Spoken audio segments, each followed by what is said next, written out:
Nick, what are you doing? Good question. I'm having a bit of a moment to myself. I'm taking a look at the user guide for the Model 2 Arc before we show you guys everything, because this is possibly one of the most complicated cases we've ever seen. Now, the Model 4 that we covered the other day was very complicated, but this takes it to a whole nother level. What we're going to do today is we're going to show you this new case from Geometric Future. Oh yeah, you're right, I don't wear glasses. That was just like a plot device thing that we do to make YouTube videos. We're going to take a look at this interesting new case from Geometric Future. It's a small form factor case. What's interesting about the Model 2 Arc is this thing here has 8 different internal configurations. The secret to all of these videos is I've already done all the things I need to do with this case, so we know exactly how we feel about it before we film. But let's take you guys on a journey and throw out the book. This video is brought to you by VIPSCDKey.com. You install Windows and you see the watermark of death. You don't need to fork out a couple $100 for a key. You can grab one from today's video sponsor. From VIPSCDKey.com for a tenth of the price, and you can use our code GEAR to get 25% off. How good's that? That takes that already cheap Windows key and makes it even cheaper. You place your order, bingo bango, you've got your key on your orders page, you chuck that key into the activation screen and you're good to go. No more watermark of death. Use code GEAR for 25% off, link in the description. On with the video. Do you think this one might be a film over 2 days kind of? No, absolutely not. Let's do it in one day. Okay, when in doubt, bang it out. Let's start off with panel removal. There are a lot of screws to get inside of the Model 2. We'll start by just cracking on with it because there's 8 screws just to get the main panels off. And these panels are like kind of designed to be like wings, I would say. But yes, there is a lot going on to get inside of this case. This is kind of unnecessary as well. Oh, I don't know why I'm laughing, because it scares me with how much I would have to do to get into this case. I'm gonna tell you guys from the jump that the design is very striking and it's very unusual, but at the same time, this is classic in Win, because I mean, that's what Geometric Future is. And it's, once again, them experimenting without caring what the rest of the industry is doing. And it doesn't stop there. Then we have to remove this side of the case, and essentially what we're doing is removing the plastic frame, because all of this stuff is plastic. There's 4 screws to remove this side of the frame. Slides out and away. Remove these.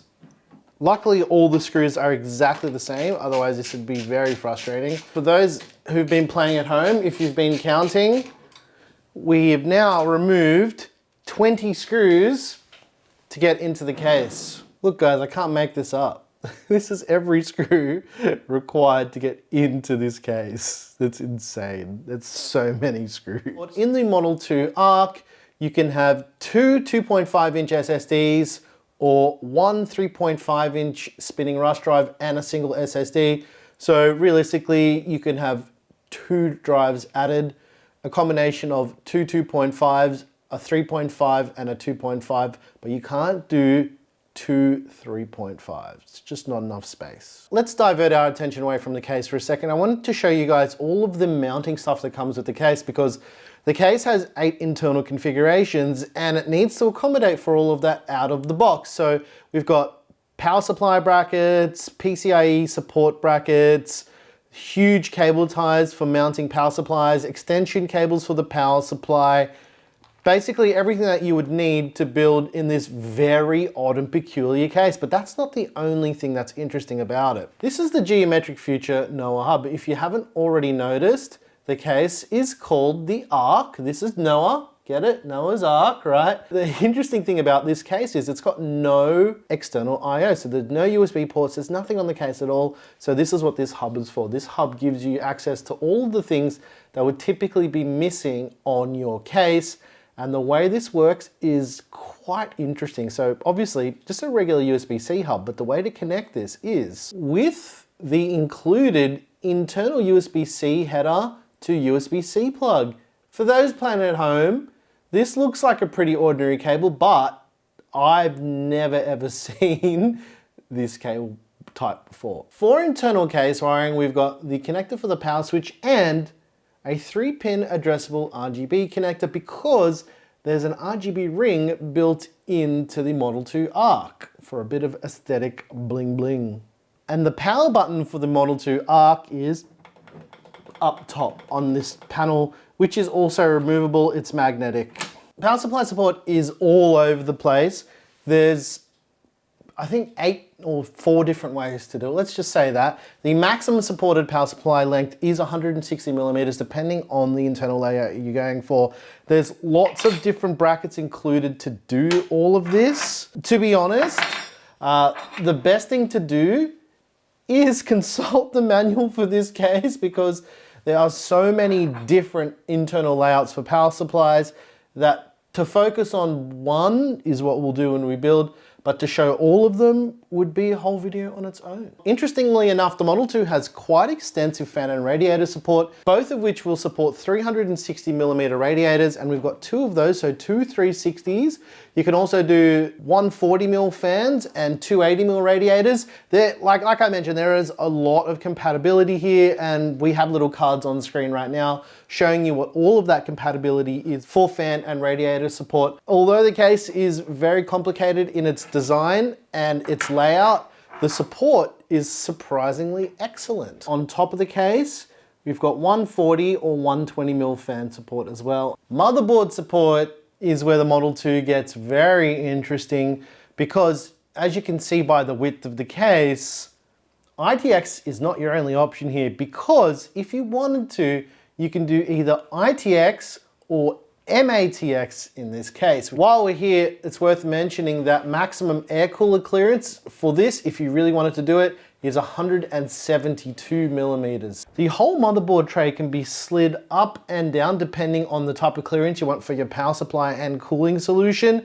which makes it very, very versatile. You can see these runners here where you can loosen the screws and just change the offsets depending on where you want it. Because for GPU support, the maximum length is up to 350 millimeters, and I'm gonna make this GPU fit. It's absolutely huge, but we're gonna give it a crack when we do the build. The way GPUs mount as well is in this orientation. It connects to the motherboard tray, and you use this bracket here, and essentially you mount that like that. That's everything I think you need to know about the Model 2 Arc for now. We're only gonna build in one of the 8 configurations. There's just too much to cover with this case. The best thing you can possibly do after this video is just go to the product page and look at the manual, and you'll see exactly what I mean. There's just a lot to talk about, but computer time. Computers.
All right, let's take a look at the thermals of the Geometric Future Model 2 Arc. What you're seeing on your screen right now is the thermals are fine. Remember, this is a 7950X.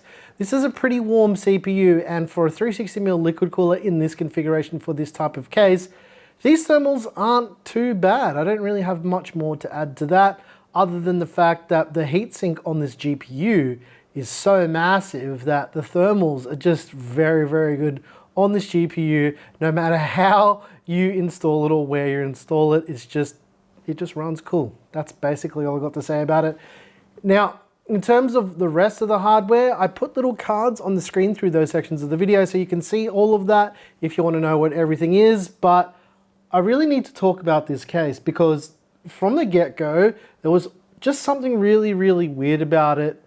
And that is the fact that, like the Model 4, this requires 20 screws to get access to the inside of the case, which to me is absolutely insane. For a seasoned builder, that's just annoying. And for someone who's never built before, it's very frustrating.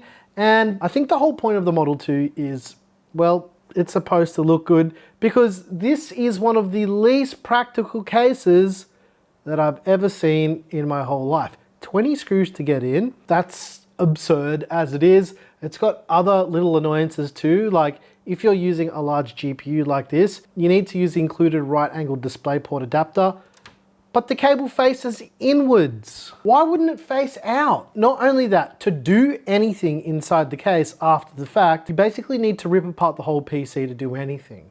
The reason why I'm saying this is the power supply that I put in here, I used it once before this. This is the second time I've used it and it died. Much like the other Cooler Master SFX power supply that I had before, this new 1300 watt one that Cooler Master sent to replace that one died straight away. So that's another bit of frustration because I had to pull that power supply out and use an ATX power supply. Funnily enough, I used another Cooler Master power supply because that's what I had. That aside, this is easily one of the most frustrating cases that I've ever built in. I get it, right? Not for everyone. Pure aesthetic type of case, and I know that people will be like, oh, it doesn't take up much space on the desk. Yeah, that's fair enough. Like, I get some of the points that people will make about this case as to why they would pick something like this, but for me personally, it's an absolute fucking no from me. I really understand who this case is aimed towards. This case is really for someone who likes a challenge and hates time. In fact, the airflow is wonderful in this case, a lot better than I expected. Plugging in USB would have been a lot easier if the whole top panel came off and instead of it having a fan mount at the top, you should have just left it open and allowed people to plug stuff in straight from the top. Same thing with the GPU. It's very awkward, but if you don't hate it and you like what you saw, you can get yourself one of these cases right now for $169 US. It's not worth it. On the real though, like I'm being a little bit harsh just to make you guys laugh, but okay, guys, I feel terrible about this. The thing is, Geometric Future does make good cases, but the Model 2, it looks cool, but it's just not one of them. $169 is just too much for this thing, I'm sorry. I don't like to be too critical of things, and most of the time we try and be constructive, but I'm finding it very difficult to have anything nice to say about this case given how frustrating it can be. People are really gonna hate me for this one. Oh, and if you wanna buy a proper Geometric Future case, buy the Model 4. That case is really cool. If you like the music you heard here, I make all the music. It's available by clicking that join button right down there down below. I'm your boy Nick with Gear Seekers, who's incredibly frustrated at this case. You peak, we seek, and I guarantee you there's gonna be people who buy this case who absolutely love it. But for someone like me who builds a lot of PCs, 20 screws to just get in, it's too much, right? That's way too much. Case, oh, that's my head. Bonk.